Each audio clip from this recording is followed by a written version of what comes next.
Yeah, of course.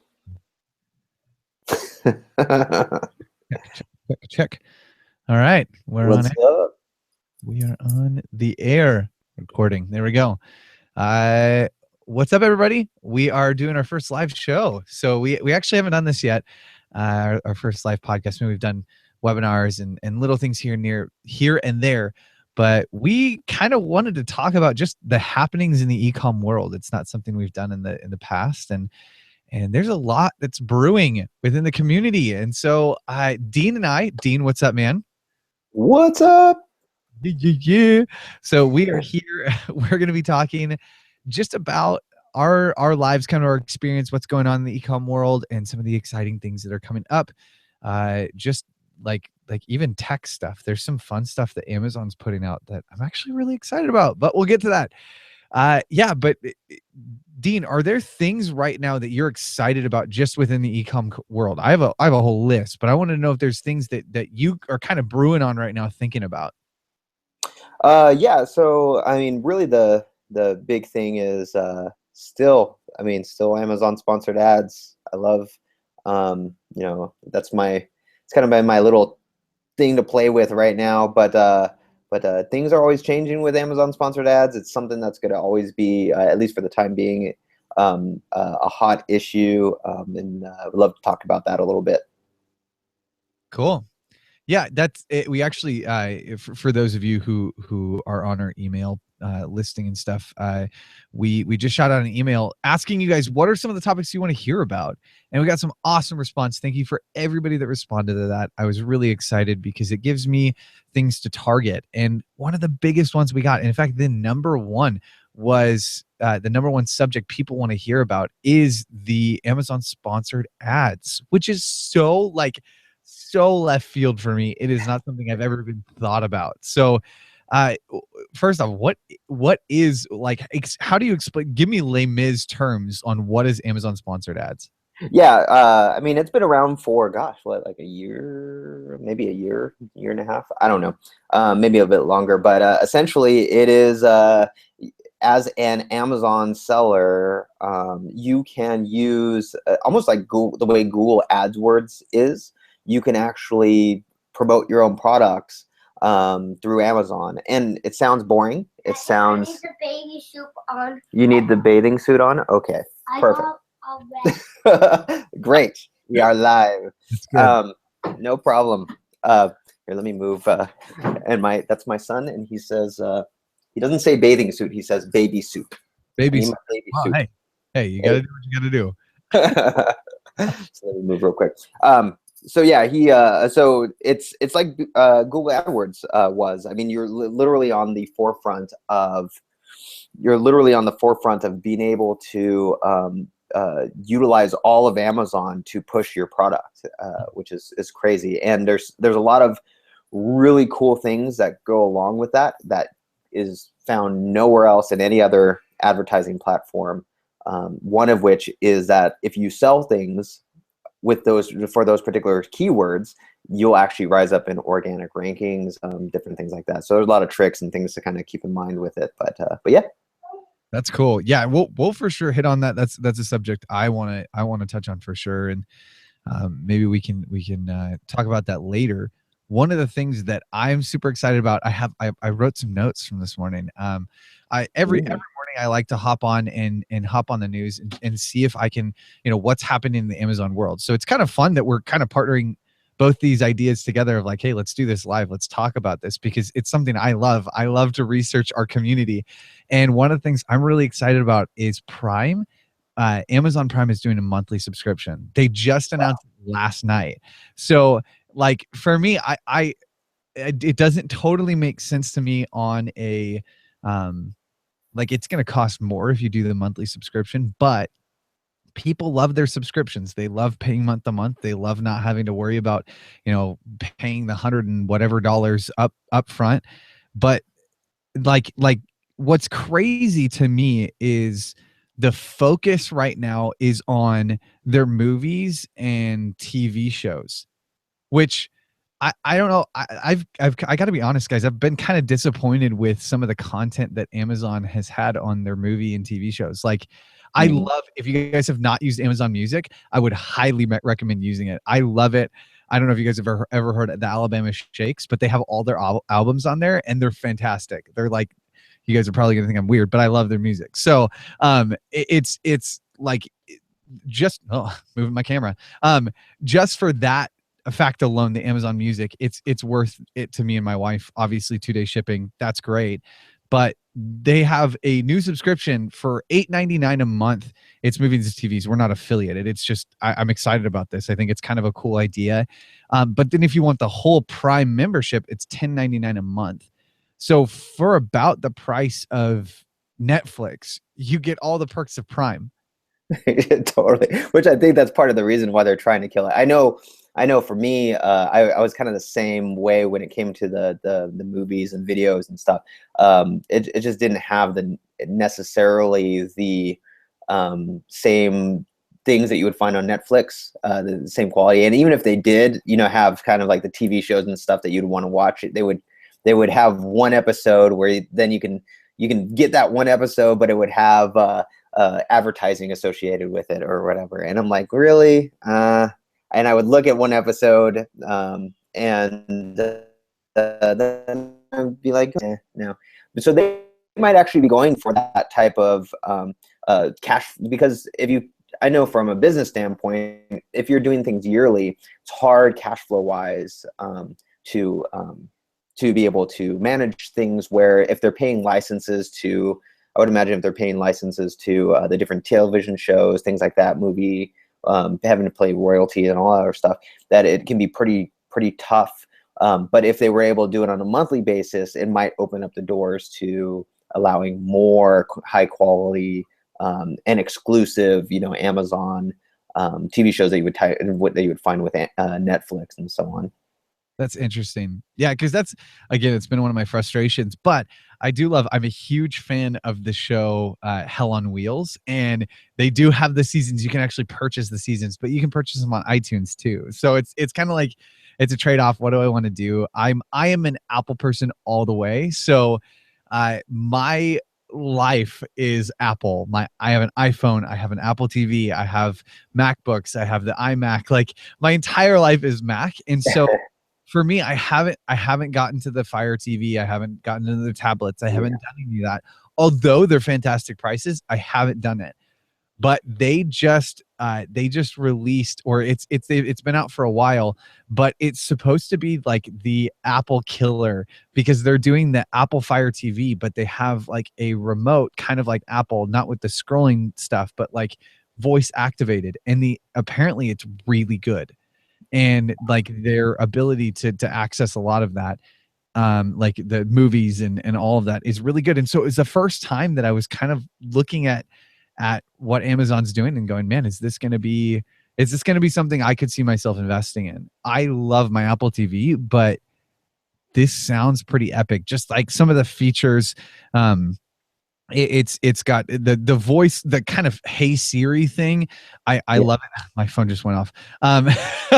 Like, I love that, but I want something that's going to work a little bit better and not think I'm ordering spaghetti when I ask for a hamburger, and so I think that if they can integrate that into a TV setting, I would be really excited about that. I don't know, Dean, do you have any of the streaming services, like a Chrome, whatever it's called, Chrome TV? Yeah, I have Chromecast. So, and that was the other thing, is you can see kind of the writing on the wall with Amazon, is that my library is on Amazon, like my movie library. I mean, I have all my favorite movies on Amazon Instant Video, and and the thing that bothered me the most was that I could not get Amazon's stuff onto Chromecast without streaming through. Like, I couldn't do it in a way that was made specifically for Chromecast. There was always backwards ways where you can stream live from your Chrome browser or whatever, but it's not nearly as good. And you could see that Amazon was positioning itself to pretty much say, no Chromecast, you have to go with Amazon Fire to do anything on Amazon. And at first I was pissed off, and I was like, I'm just going to buy off of YouTube and everything like that. But every time I've kind of bought off of YouTube, I'm like, I like Amazon. So I know for me, everything's going to Amazon Fire eventually. And it's because just that's where my library is. That's where everything's at. They are they are positioning themselves well. And so I'll have my Chromecast for some things, but I'll have my Amazon Fire and everything like that for that. So Do you have like their tablets or anything like that? no, not yet. That's one of the things I've been interested in, just because they are it, I mean, they're moving into so many different areas. I was just listening to a podcast this morning that was talking about all the ventures that Elon Musk is going into. He's the head of Tesla. And I'm looking at it going, okay, hold on. We need to talk about Amazon for a second. Like, these dudes have their fingers in absolutely everything. That, I don't know if you guys are Top Gear fans. I do. God, I'm realizing how much TV I watch, but like, I love the show Top Gear. It's a British car show, and one of the things that like I'm so excited about is the BBC basically canceled the show, and Amazon ended up picking it up.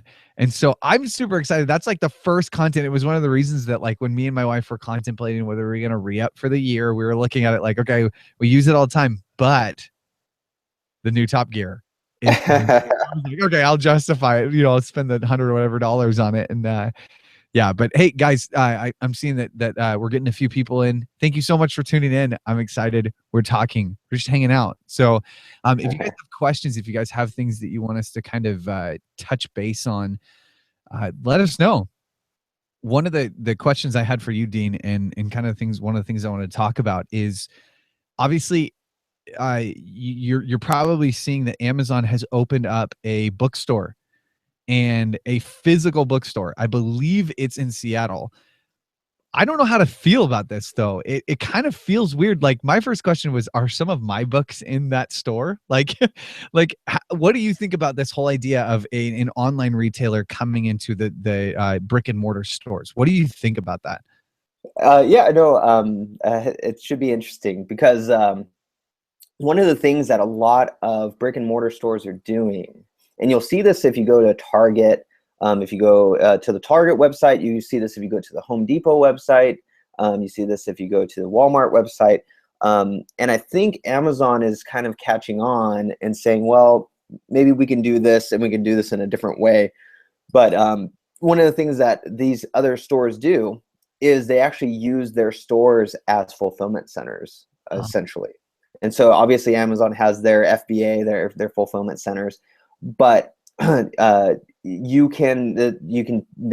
have literally modeled themselves as a way to they're able to ship from their store to that particular area, or the customer can actually choose to go and buy online and then to go and actually pick it up from the store. And I think, didn't you recently do that with Best Buy or something like that? Yeah. So I went online and I was searching for a lapel mic. I want to start shooting outside, and so I'm like looking all over, and I see, oh my gosh, it's online, and so I'm like, okay, send to store, and I call Best Buy, and I'm like, hey, like, I thought you guys still had that, and they're like, oh no, we discontinued. It's not here. I live in a smaller town. There's only one Best Buy, so it's not like I can spend like 2 hours going down and driving to Sacramento or wherever to get a lapel mic. So I ended up going to Amazon anyway. But no, that's totally. I love the whole. I never thought of it as a fulfillment center, but that's exactly what it is. Yeah, and that's really what they kind of the model behind. I'm guessing one, it's probably to test if it's even possible, and then once it's possible, they'll scale it out into other areas. But all the other places they actually run. That's one of the things that they've done. Oh gosh, what was I looking at? It was a webinar that I was looking at, done by this this research center that was looking at all the different models that these companies were using, and that was one of the big things. It was one of the reasons why you still see some of these brick and mortars, why they're not just going strictly online, even though it might seem like it would be kind of more profitable that way. They can actually use those places as fulfillment centers and ship fast. So I would imagine that Amazon the same way, especially since they want to get to the point where it's almost same day shipping almost wherever. They want to be the fastest shippers possible. And you see them even decentralizing and utilizing. I don't know if you've noticed, but they no longer simply use UPS or anything like that. They'll use almost like an Uber system where people are contracted or something like that to drive their own personal cars and ship for them. Dude, So all this. So go ahead. Did you see that? Have you seen that? I haven't. I heard that they were working on something like that, like the 1 day shipping or whatever. I had Yep. no idea that they were like contracting out to do that. That's crazy. Yeah, I mean, I think over the last 5, 6 things that I've ordered off of Amazon, which is good for people who do Amazon FBA, things like that. Um, um, they know probably statistically where things are going to be and all other stuff, but they will actually contract. The last 5 people or 5 things I've bought from people have been from people with their own personal cars delivering. And so, as much as they can decentralize and not have to rely on these fulfillment, because you think about it, the square footage of these fulfillment centers that they have, um, they're huge. Um, if they could do that and put those stores everywhere in the United States and use them as fulfillment centers on top of the fulfillment centers that they have here, they'd be able to dominate online and offline. I just know like my wife works for a clothing company, and I know that like they're online only and have tried to do the retail thing, but that hasn't worked for them. And so I'm looking at it like obviously, it's a lot easier to. They're not a startup, and so they don't have all the startup problems. They don't have all that, so it's a little bit easier in that context. But like I don't know, but there's so much cost to a brick and mortar store. Is it really going to be worth their time? I think that's kind of the resounding thing in my head. Uh, Yeah. I just, is it going to be worth their time? Um, Well, that's basically what the test is, I would imagine, is that they're gonna say, is this worth, are we going to be able to scale this out?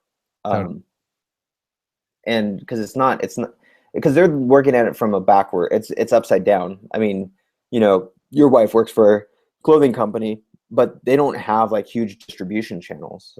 yeah, They're just one, and they're shipping from one place, whereas Amazon's all over the place, and they have a huge distribution channels, and they have huge influence and marketing and all that stuff, so they're kind of coming at it from the backward side of things. So we'll see what it does, but it should be interesting. totally. Well, that's all the news that I could find for this week, and if there's anything new, maybe we'll do one next week. But uh, what I wanted to kind of pull on Dean's brain this week, and kind of get even our the people attending right now is uh, I've been doing Amazon for and eBay. Obviously, you guys know I love eBay. I've been doing it for 3 years now. Actually, man, it's almost 4 years now. And I do this full time. This is my full time gig. I do the podcast and then that. And so for me, this is my life. I'm surrounded by e-commerce. It's what I do. But my wife has worked at a school the past few years, and so now we're kind of transitioning into, she's going to be working on some other ventures, but she's also going to be jumping into Amazon. So literally, we're going full time into this, and I I got to be real, like it's a little bit scary. Like there's definitely some fear in this of like, okay, all right, I'm doing this. Like my income is fully dependent on us being successful with this. And yeah, she'll be working on other things and still working with the clothing company, but that's even online. So I mean, we're working from home. We are fully e-commerce now. And well, as soon as the school year's over, and I kind of wanted to get some advice, especially for those people who are doing this right now, like as we speak, are full time, and or are looking to go full time. What are some of the hiccups that you're seeing, and what's some of the advice you could give me?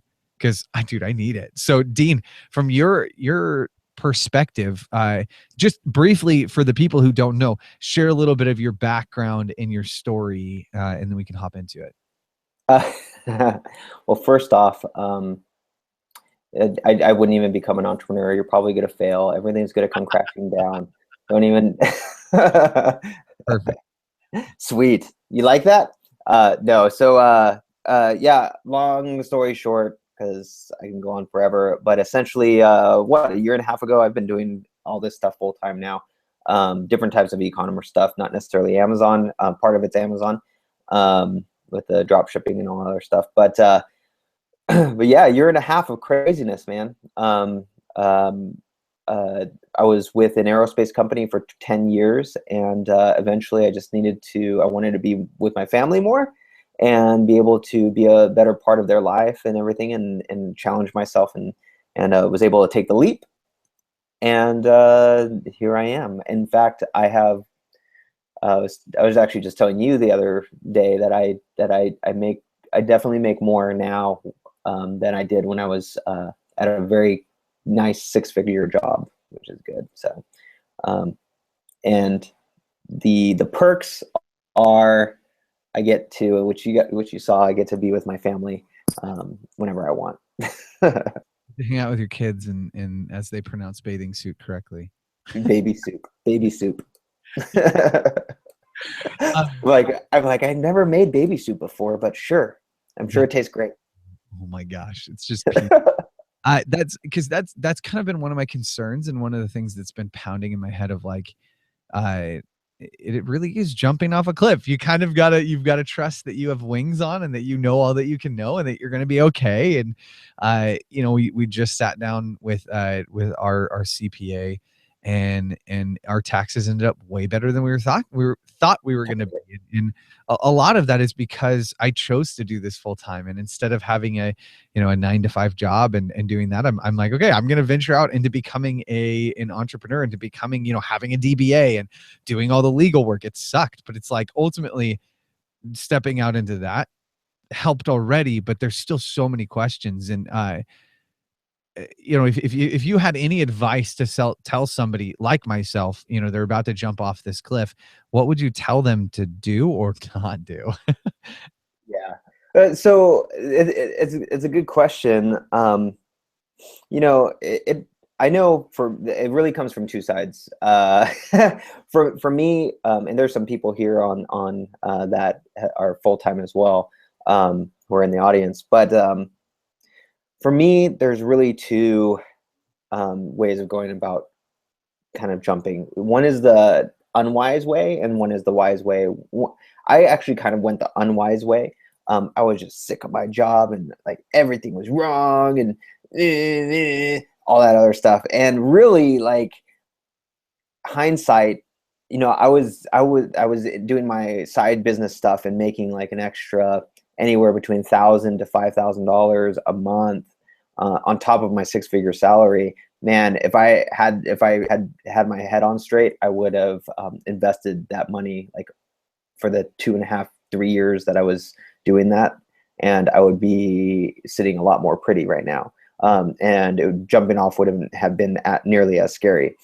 But hindsight's 2020. So there's that, and then there's the flip side where a lot of people need to have all their ducks in a row, and they need to be. I mean, there's one guy in particular who, dude, he grosses 7 figures on Amazon, and nets probably like 30% of that, and he's still kind of like, well, I don't want to necessarily leave my full-time job just because of the security that it kind of provides. And I'm like, are you kidding me?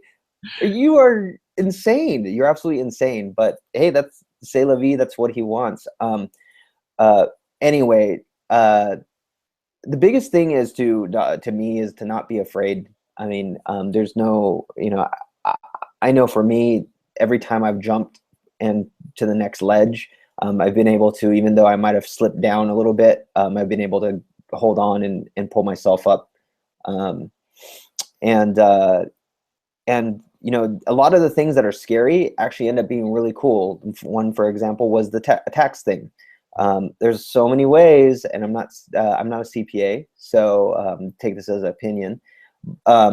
But there's so many things where people are like, oh my gosh, I'm going to have to pay, I'm going to have to do all my taxes, and I'm going to have to do all my insurance and all that other stuff. And then you start realizing, oh, a lot of this stuff is deductible, like that I wouldn't have done before. And whoa, my tax rate has dropped quite a bit than when I was an employee. Things like that, you know, where you really don't, because of the fear, you think it's going to be much harder or much more scary than it is. Actually ends up being really, really cool. That's good. And that's, man, it's what I'm finding, but it's still scary. Like there's still all these little things down the road that I'm like, oh, are we, yeah, we'll be able to pay rent, but like, are we going to be able to go on vacation? Like one of my best friends is from Norway, and I'm like, okay, how am I going to work expense a trip to Norway? Like, how am I going to be able to write that one in? Because that is not a cheap trip. So I'm looking at that kind of stuff and going, okay, there's I've got to figure out, I've got to figure this whole thing out. I've got to figure out how to. Well, it's cool because like sometimes like even in situations like that, you start thinking. I mean, there's two things with being an entrepreneur. One is that, especially as a man, I feel like there's always a challenge and there's always something that like makes you better. And so like with your trip, for example, like my trip, I actually just took a trip and it was several $1,000s.